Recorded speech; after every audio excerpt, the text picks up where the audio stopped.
Hi everyone, কেমন আছো তোমরা সবাই? আমি অর্পিতা আর আমার ফেসবুক পেজে তোমাদেরকে অনেক অনেক ওয়েলকাম। আজকে চলে আসলাম তোমাদের জন্য আবার একটা মেকআপ টিউটোরিয়াল নিয়ে, যেটা হবে সম্পূর্ণ অ্যাফোর্ডেবল প্রাইসের মধ্যে সরস্বতী পুজোর মেকআপ লুক। তো সরস্বতী পুজো ছাড়াও কিন্তু এখন ওয়েডিং সিজন আছে, তোমরা এটা লুক করেও চলে যেতে পারো, কোনো অসুবিধা নেই। আজকে তোমাদের বাজেটের মধ্যেই সমস্ত মেকআপ লুকটা বা সমস্ত মেকআপ প্রোডাক্ট শেয়ার করব, যা তোমরা অনায়াসে একটা মেকআপ লুক ক্রিয়েট করতে পারবে। তো চলো ভিডিওটা শুরু করা যাক।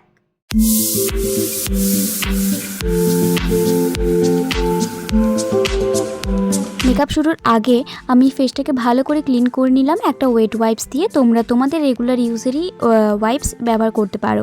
তারপর আমি এখানে সেম ব্র্যান্ডেরই মানে বায়োটিকেরই ময়শ্চারাইজার এছাড়াও টোনার অ্যাপ্লাই করেছি।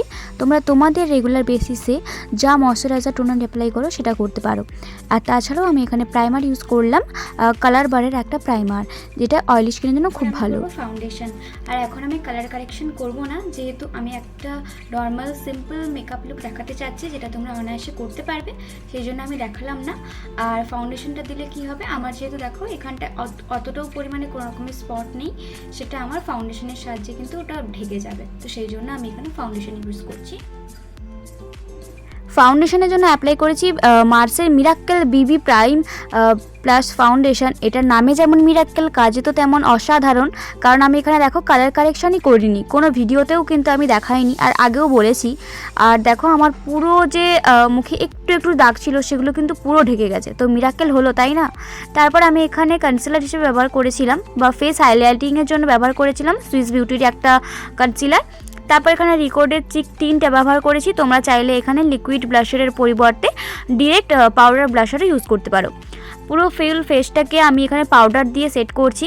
আর যেহেতু একটু উইন্টার সিজন আছে, তোমরা পাউডারটাকে একটু কম ব্যবহার করবে, যাতে খুব ড্রাইনেসটা না থাকে। তারপর আমি এখানে আইব্রোসটাকে এঁকে নিচ্ছি। যেহেতু আমরা সেলফ মেকআপ করব, সেই জন্য কোনো রকম আইব্রো প্রোমেট ইউজ করব না, এমনি জাস্ট ডাস্ট যেগুলো হয় সেগুলো দিয়েই আমি আইব্রোসটাকে এঁকে নিলাম। তারপর এটা দেখো একটা সুগারের একটা প্যালেট, 3-in-1 প্যালেট, যার মধ্যে ব্লাশার, কন্ট্যুর, হাইলাইটার এক এক করে সবই দেওয়া আছে। তো আমাদের করে আর আলাদা আলাদা কিছু কেনার দরকারই পড়বে না, তাই না? হয়ে গেল না একটার মধ্যে তিনটে কাজ। আর সেখান থেকেই আমি করে নিলাম ব্রনজিং, হাইলাইটিং, ব্লাশার সব কিছুই। আর তোমরা তো জানোই আমি মেকআপের প্রতিটা ক্ষেত্রে ফিক্সারের পর হাইলাইটার দেওয়া একটু পছন্দ করি, তাহলে আমাদের হাইলাইটারের গ্লোটা আরও বেশি আসবে। দেখো তারপর আমি এখানে আই মেকআপ করব। আমরা কিন্তু এখন কেউই পছন্দ করি না খুবই উগ্র আই মেকআপ, তাছাড়াও উগ্র মেকআপ। সেই জন্য আমি এখানে খুব নিউড এবং সিম্পলের মধ্যে আই মেকআপ রাখার চেষ্টা করেছি। আর কালারগুলো তো আমি তোমাদেরকে দেখিয়েও দিলাম। নো কাট ক্রিজ, নো কিছু করার ছাড়াও কিন্তু আমরা খুব সুন্দর সিম্পলভাবে আই মেকআপ করতে পারি, সেটাই আজকে তোমাদের সাথে শেয়ার করলাম। আর আজকের মেকআপ লুকটার যদি তোমরা কোনো কিছু বুঝতে অসুবিধা হয়ে থাকে, আমাকে কিন্তু অবশ্যই কমেন্ট করে জানাবে। আর যারা নতুন দেখছো আমার ভিডিও, তারা অবশ্যই আরও ভিডিও নতুন নতুন দেখার জন্য আমার পেজটাকে ফলো করতে একদম ভুলবে না। তো ফাইনাল এইটা হলো ফুল লুক। তোমাদের কেমন লেগেছে আজকের লুকটা অবশ্যই কমেন্ট করে জানিও। দেখা হচ্ছে আবার একটা নতুন ভিডিওর সাথে। ততদিনে তোমরা ভালো থেকো, সুস্থ থেকো। দেখা হবে নেক্সট ভিডিওয়ে।